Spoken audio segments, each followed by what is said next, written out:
65, Dalai Lama, his daily advice from the heart. And these are meditations on practicing Buddhism.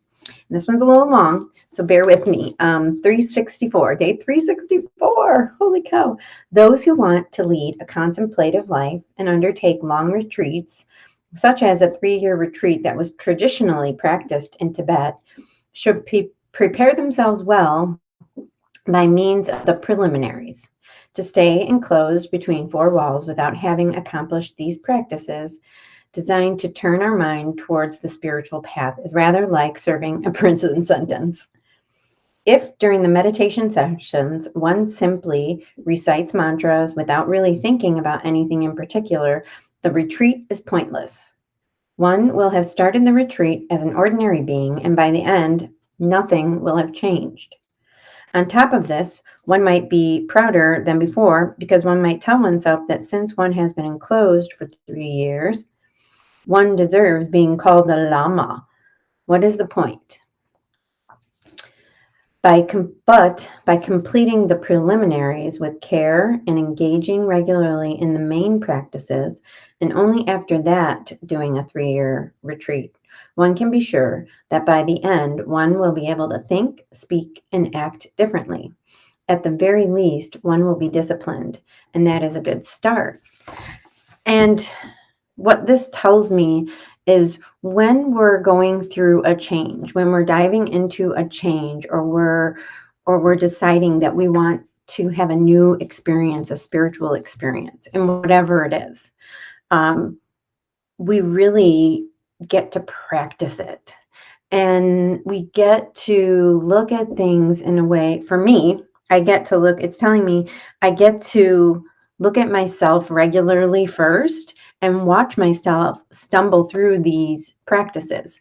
But what's most important is that I actually take action and do some practices. That I don't just say because I want to look good, because I want to be spiritually, I don't know, like, oh, I made this sacrifice and now I'm spiritual.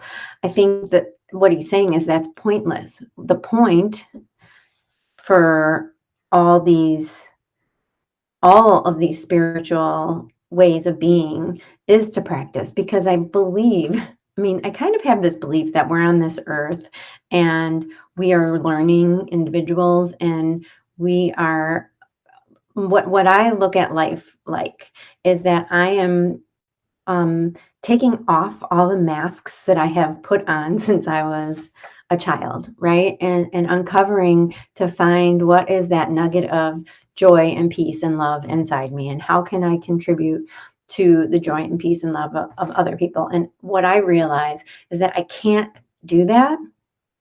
I can't contribute if I am not whole inside. And the only way to get whole is to learn and discover and practice. And whichever modality that is okay, is good. It's just a matter of, this last line he said, at the very least, one will be disciplined, and that is a good start. And it's just a start. I have a speaker that I listen to a lot, and he said something that just has always hit home for me. And, coming on this spiritual journey was really a challenge for me because I believed that I didn't believe in anything. And I wanted to prove it wrong. And until I surrendered. But what he says is, there's no way of really knowing, right? We're all just whistling in the dark, hoping everything's going to be okay. And that really lands for me. That as long as I am genuinely, authentically, from my heart, practicing this stuff with an open mind and open heart, confused or not confused, scared or faithful, fear or faith, whatever it is, as long as I keep showing up with a heart that's open, I believe that has proven in my life to be the only way through all this, the only way to become spiritual. And this year has been a really powerful year for me. I went through a leadership training that was phenomenal and really broke me open in a way that I didn't know that I could be broke open. But then I made a big, huge decision about what I was doing with my life. And it was a big, juicy, scary decision. And I had no idea how it would turn out. And I honestly, I thought it was going to be bad. I thought I was making a bad decision. I thought I was scared. But somehow that faith beat out the fear. That faith that everything is going to be okay. And what carried me through was this quote by Rumi, and I'm sure I've said it on here before, but it is the quote that encompasses my 2021. And it's live life as if everything is rigged in your favor. Live life as if everything is rigged in your favor. And when I live like that, and when I'm showing up and I'm practicing and I'm open to new ideas and new things, I experience joy. I experience growth. I experience faith and solitude in my own self and in others. And then when I do that, when I'm practicing that, I'm able to show up for others. So that's what I got out of this reading. Thank you so much for coming here and watching today. I know you could be watching a lot of things.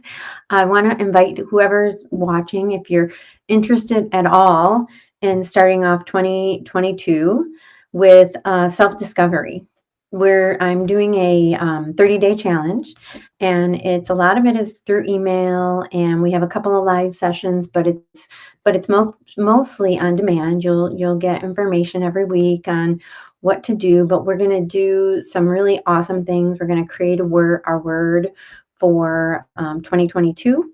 It's our intention. We're going to go through earth, air, wind, and fire, the elements of us, and really uncover who we are and how we get to be, and choose how we get to be. Because I don't know about you, but for a long time I didn't know who I was.